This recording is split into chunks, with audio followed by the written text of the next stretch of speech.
If you're new to Bitcoin, take your time to go out there and Google it and learn about it. It truly is one of the most important inventions in the history of humankind, and certainly the most important invention since the internet. Go out there, make a Bitcoin wallet, get involved, start using it, learn about all the positive ways in which this is going to improve the lives of every single person on the planet. Get involved, do it today. It's going to help everybody. Thank you. Bitcoin and things like it is the equivalent of the red pill. Okay? We are entering a completely world of uncharted water right now. Have you made any investments in Bitcoin? So, I mean, I personally own Bitcoin in my hedge fund. I own Bitcoin in my fund. I own Bitcoin in my private account. It is a huge deal. It's a huge, huge, huge deal. Because what you're talking about right now is, for the next 3 to 5 years, an unbelievably better store of value. It is gold 2.0. I think this is a currency that's really going to work eventually.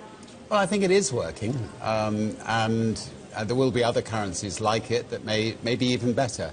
But in the meantime, there's a big industry around Bitcoin. There is no Bitcoin company. There is no Bitcoin building. There's not even a Bitcoin server anywhere that you could shut down. It is completely distributed. That's what's unique about Bitcoin. It is, for the first time, a way for the two of us to exchange value online without a third-party intermediary. Until the invention of Bitcoin, for you and me to exchange money online, we had to employ a third party, like PayPal, like Visa, like MasterCard, right? Now we live in the 21st century. If we want to have a video call to China, we can do that for free.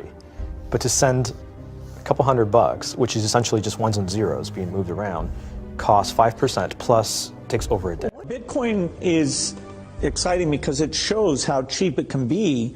Bitcoin is better than currency in that you don't have to be physically in the same place, and of course for large transactions currency can get pretty inconvenient. You'll see Bitcoin trading at 1,000, 2,000, 5,000, 10,000. Rick Falkvinia does an excellent analysis. He predicts that Bitcoin will capture between 1 and 10% of the global Forex market, which implies a price of between $100,000 to $1 million per Bitcoin.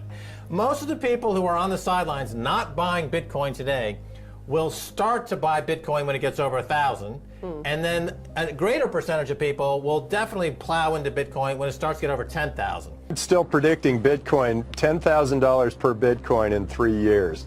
Casares, he is the CEO of Zappo, which is a Bitcoin wallet and Bitcoin vault. I think it's mostly a very positive thing. I think we're going to see ups and downs like with any other emerging technology, but I think Bitcoin is here to stay, and it makes sense that it be taxed and treated like any other. So let's make a bold call here. In 10 years, what do you think Bitcoin will be worth? One Bitcoin? Between $500,000 and $1 million. And seeing how Chinese are buying Bitcoin like crazy, I actually had to adjust this number upwards. But then you come up with a number of about $2 to $5 million per Bitcoin. I suggest that everyone go back to buy one Bitcoin. Not too much, only one is enough. If everyone in this world, people, just to go back buy one Bitcoin, you know, the Bitcoin value go to the $1 million. When the Bitcoin have $1 million, you know, all around the world will be crazy, and everyone will be the follow, and the other digital currency just to be, you know, be grandson of the Bitcoin. So for me, I think for a lot of people, they don't exactly understand why it's Bitcoin.